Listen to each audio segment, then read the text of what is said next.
All right.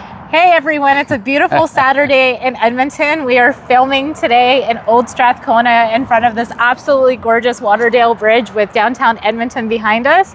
I'm Concert Canuck and I am here with Jerry D from Rewynder. Howdy. Thank you so much for taking time out of your Saturday to come and do this interview. No problem whatsoever. Okay, so I want you to start at the very beginning. I want you to tell us about the band, its origins, the band members, how you all got started. Walk us through this. Okay, so Rewynder is a fairly new project. We've been together just shy of about a year now. Our current lineup with Jeff Thomas on drums has just been a few months actually, and is coming together quite nicely. We're really happy about you know, how tight the band's becoming and things like that. We're getting a pretty good following. How it all started? Well, let's go kind of back about 9 years ago actually. Just after I moved to Edmonton, we wanted to put together a band. I asked my wife, I said, hey, do you mind if I put together a band? She had never had any part of kind of like rock and roll, sort of like being with somebody in the music industry and kind of things like that. And so she was like, oh yeah, go ahead. No, okay. So the first band was called Stuck on 11. And what a mess. I gotta be honest. It was a mess. We stayed together for, you know, 7-8 years, many lineup changes, much drama within the band. We were actually blacklisted at one time. Oh no. From probably a half a dozen clubs in the city. That was a bit of a shock. You know, eventually the band dissolved and I was so happy. Yeah. I had decided I was going to move on from music. I was going to get into online radio, which I did.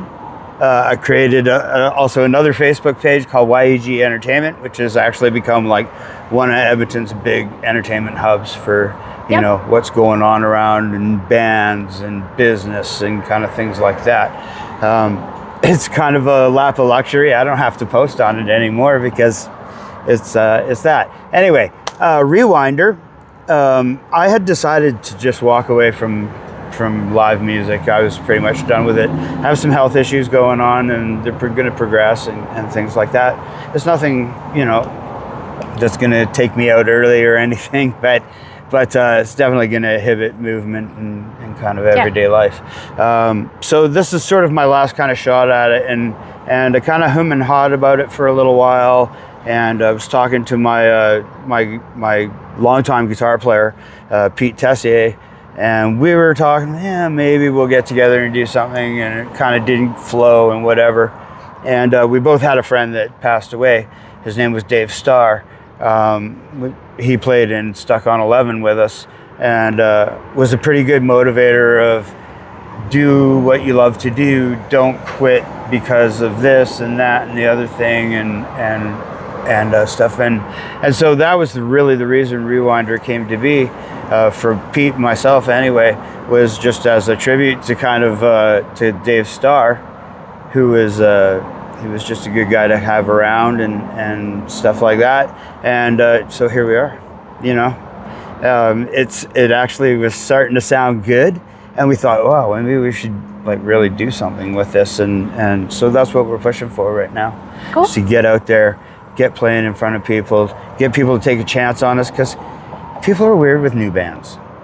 But I can go see this band at this venue for free, or I can go see Rewynder at such venue for $10 or whatever the case is, you know. So it's a bit of a, you know, as far as promotion and stuff like that goes, it's a bit of a challenge now, you know, being an older kind of musician. You're not really used to, sure, we were around when technology came, but still we're not used to this whole like, God, we're doing all the work, like get it out there on social media, pray to God. And now you're fighting against algorithms on every platform there is. So there's 2,000 people on my Facebook page, maybe 250, 300 people will see it. And sometimes even less than that, because it's just stuff moves so fast on the pages. So Rewynder is my last kind of go at it. once kind of Rewynder, and I hope Rewynder goes for a good long time. But once it's done, I have that to fall back on, and I hope that the band goes on with a new singer and stuff like that, and or whatever. But we love what we do, and we do what we love, and we don't chase money. We play a lot of benefits, a lot of fundraisers, and those of course are free, and they're all good causes. Yep. And we're happy to do it. Yeah. So that's kind of what we're all about. Classic rock, Canadian roots, Canadian soul. We're Canadian. I was just gonna say, Got to plug the shirt. Right? I was gonna give this shirt a very special spot because these are awesome. I mean, obviously, I'm very pro-Canadian myself, and I love wearing all things Canadian. Yeah. So can people buy these at your show? Absolutely. And how much are they? $30. Okay, $30. And they're printed on both sides. So there's a little Rewynder there too. So you got me a gray one. So I know they come in white and gray and black, I believe. I'm still kind of playing with the white because I got a white one because I'm Jerry D. Yeah. You know, I got to have a white one. But predominantly I've got 2 shades of blue. Ooh, there's blue. Yeah, there's blue now, which looks really sharp actually with the logo on it. And we might add some red, but it has to be a really specific red just because of all the oranges and stuff like that. And you don't want the Canadian flags to blend into the background. Right. The Canadian flag's got to stand out. It's all about being part of Canada. Yeah. And you know, I can't speak for everybody in the band. There's a couple of us that are 100% Canadian all the way, and that's all I'm really gonna say about that. I don't want to take anybody off for anything. Fair enough. We can segue into, because we were talking off camera before the interview about how you got your name. Do you want to? Jerry D. Okay, so my last name is actually De Lorenzia. Yeah. That is not the name I was born with. Okay. I was born Gerald Alexander Scott. Oh, okay. This is my father's last name and whatnot. I kept that name all the way up until I was about 35. When I made the decision to change my last name. Okay. Because I didn't grow up with my father. So I just thought, rather than try and carry that kind of negative mojo around or whatever, came up with a name. We did a search on it to make sure that nobody else really had it. And Jerry De Lorenzia came out. But really to say that on stage is a bit of a mouthful. So for everything I do online and social media and stuff, it's Jerry D. Okay. And not the comedian in Ontario. He's a great guy, but his name is not even Jerry D. So mine's a little closer. But anyway, so that's how my name came up. And I mean, certain things just vibe when you're a musician, and that name carried over into the musician. So Jerry D is kind of a different person than Jerry De Lorenzia, but not really far off. Oh, it's perfect. So we were talking about your music. So I was watching your rehearsal videos because you have them on your Facebook page. I do. So I was watching you have a gel video with Collective Soul. Yeah. So what is the process for your band to choose your songs that are in your set list? Do you each pick songs? Do you have your favorite songs? Everybody definitely has their favorite songs. Everybody has songs in our set list that they hate doing, or which is fine. I mean, you can't. God, to have a perfect set. Wow, that would be amazing, really. But the process is really easy. Is a lot of these songs were songs I've been singing for, better part of 25 years. They're songs I started out singing. They're familiar. They're kind of like songs you don't really hear a lot of anymore, and stuff like that. And we just try and do a good job of them, make them kind of our own, and not really too concerned about what people's really opinions are on sort of our set list. We hope that people like what we're doing, and really can take them back to a time where, I remember that, and that was really good, and stuff like that. Like we do a song, TV Dinners, from ZZ Top. Yeah. It's off the Eliminator album. It didn't really get its fair shake. Yes. But I love that song. It's so entertaining. And and I think fans really like it too when there are like some of the lesser known tracks that are played. Yeah. Do you know what I'm saying? Yeah, because it makes you kind of sit back and go, wow, I really remember that today. Yeah, right? And I think right now we're just in this generation, like we were talking about our age. So I'm in my late 40s. Yeah. You're in your 50s. And we're all, nostalgic for like the 70s and 80s when we were both kids, right? So Life was so easy. Yeah, it was. It was great. I just bought a Generation X shirt. Did you? My very first one, Awesome. yeah. It does not say anything nice. Oh. Basically he says, F yourself and no. blah, blah, blah. But we truly are like the last of the feral children. When we could go out and run the streets, we're not concerned about what's going on and kind of stuff. But as we get older, that sort of mentality changes and stuff like that. So, yeah. Yeah, because we grew up before the internet age. Like I remember when I was in university, that's when like the internet was starting to Life was so easy. So easy without the internet. Technology came in. I just made myself feel really old. But right? Sorry. No, it's okay. It's all good. So one of your other videos too is Cemetery by Headstones. And I absolutely adore the Headstones. And one of the things I love about the Headstones is Hugh Dillon. I love his attitude. Like I'm sure you've seen him in concert. He is all over the place. Like he runs in and out of the crowd and yeah. Can we expect to see a little Hugh Dillon come out in a Rewynder show or no? I kind of don't run around really so much. I mean, I have the capacity. Sorry, guys. I have the capacity to do it. Really, I do. It's like, and then try and sing and I'm like, oh my God. And I've put on a few pounds over the past few years, so it's kind of hard to run around.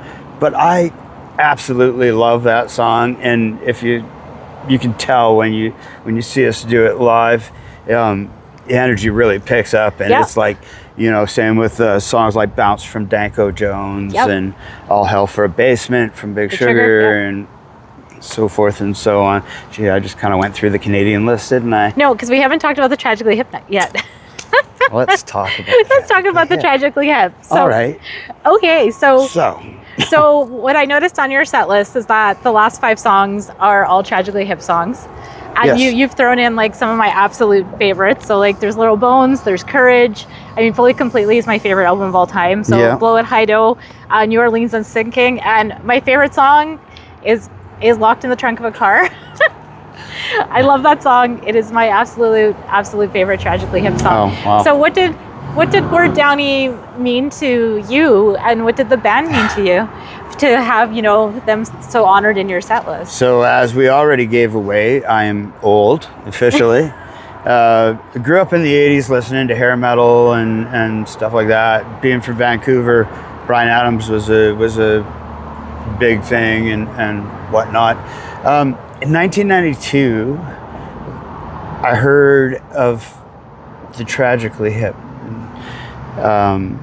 They were kind of not what I was listening to, and definitely I was like, and I listened a couple of times and I was like, yeah, but all of a sudden kind of really got into kind of the lyrics and sort of what it was all about and things like that, and I was like, wow, like this is just amazing. And I was like, I want to be this guy. Yep. I want to have the creativity that he has and stuff like that. So in 1994, I started singing with a band. I sucked. Oh, it was horrible. It was the worst thing ever. I couldn't carry a tune. I couldn't make eye contact with anybody. But regardless, we were for some reason getting shows and kind of stuff like that. And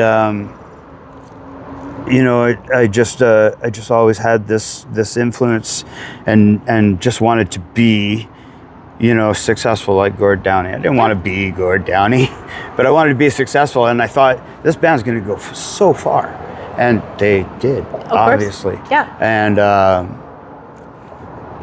because of that, I always say the Tragically Hip is the whole reason I became a musician. Thought it never really crossed my mind. I didn't want to be like Motley Crue. I didn't want to be like Poison or kind of bands like that. But when I heard the Tragically Hip, and really got to kind of listen to the music, I knew that's what I wanted to do, and it's been a long, hard road. I've never really tried to be famous or write my own stuff or anything like that. That was done in another time. Yeah. Yeah. And we're here. We decided that we wanted to pay tribute to probably one of the greatest, really, Canadian songwriters, and oh yeah, yeah, a millennial, for God's sakes. I don't even know how long, and I'm not taking anything away from any other Canadian band writers, anything like that. Just for me, what Gord Downie was laying down was what was speaking to me. So, and that's why I got into the music.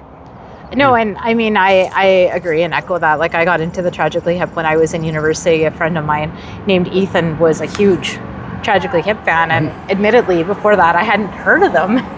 So we're in 1996, and I Head from a Century just came out as a single, and that's the song that piqued my interest. And then I went back and listened to all their albums and discovered how phenomenal they truly were, and I was really lucky. I got to see them live a couple of times. I went to the final show here in Edmonton. Yeah, so did I. And I miss him. It's a very, very different world without Gord Downie in it. It's I kind of noticed that being the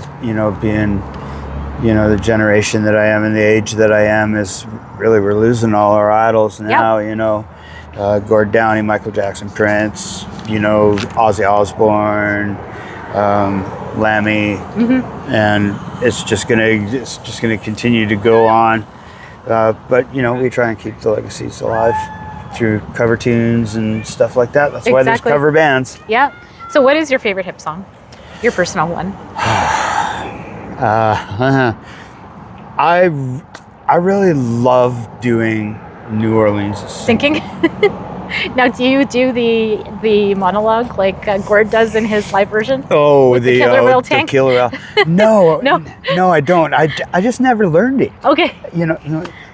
It's been suggested, and I just I'll just stick to the original kind of thing, and the great thing about the way we kind of come at this now is I don't really come at it trying to nail the perfect song. Right.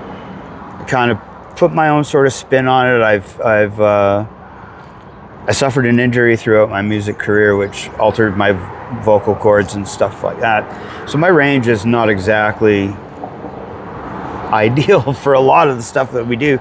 So I've got to kind of sing her a little bit lower or more sort of monotone or things like that. And I think it adds a little bit of a different spin kind of on what's going on, and in other aspects it helps me a great deal with a lot of these songs. I can really put a good sort of growl and get some really bottom end out of it and stuff like that, and really like give it some emotion and make it ours. Right. Make it a Rewynder cover of such and such instead of just they did Tragically Hip or whatever. Not out to try and be Gord Downie or sound like Gord Downie. I'm out to be Jerry D with Rewynder, trying to sound like Rewynder. And so before we talk about your upcoming show, because you mentioned 80s hair bands, and I also love 80 hair bands. So any specific 80 hair bands that influenced you and your sound, and who do you love to listen to still today? I mean, I'm older now, so I listen to like a lot of like 80s stuff, but really from everywhere, from pop to electro, funk, and sort of stuff like that. But as far as like 80s like hair metal goes, I mean, it is really corny now, isn't it, when we look back on it? I love it. I love it. I do. I love it, but I'm not really listening to like really. I listen to Motley Crue now, and I just think kind of I don't know.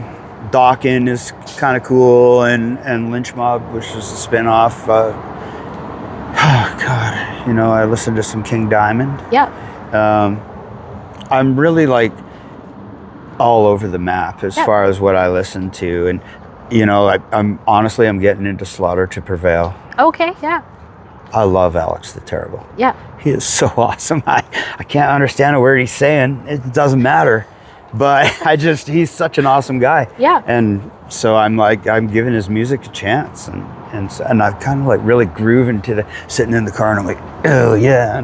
That's awesome. Yeah. I always joke that Joe Elliott is the reason why I like to wear distressed jeans all the time, because in Pour Some Sugar on Me, he rocked those distressed jeans. Yeah, for a lot of years too. And that was such an influence in my adult fashion life. Oh, really? Thanks, Joe, for that. If you're watching, if you ever see this.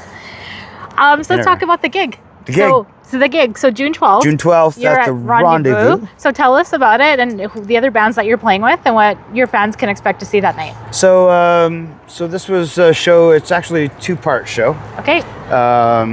First part is tonight, actually. Okay. At the Rendezvous. I think there's tickets still available. You can get in touch with the Rusted Saints, MZ and the Remedy, and Hate to Feel. Okay. Oh boy, I hope I got that right. To get advance tickets, which I believe are $15. Okay. It's $20 at the door. 3 bands. You can go check them out. Our gig specifically is next Friday, or this coming Friday, I guess. Yes. June the 12th at the Rendezvous. We're going to be with House of Pines. They're have a very interesting sound. It's very, I don't want to insult anybody. I find it very industrial, kind of thrash, kind of melodic. It's just, the drummer is just amazing. They're a lot of fun to watch and definitely worth coming out to see. There's going to be ourselves, Rewynder. We're going to take the second set, and then Bangfinger is the headliner, and they're going to close out the night. And tickets available through any of the bands, $15.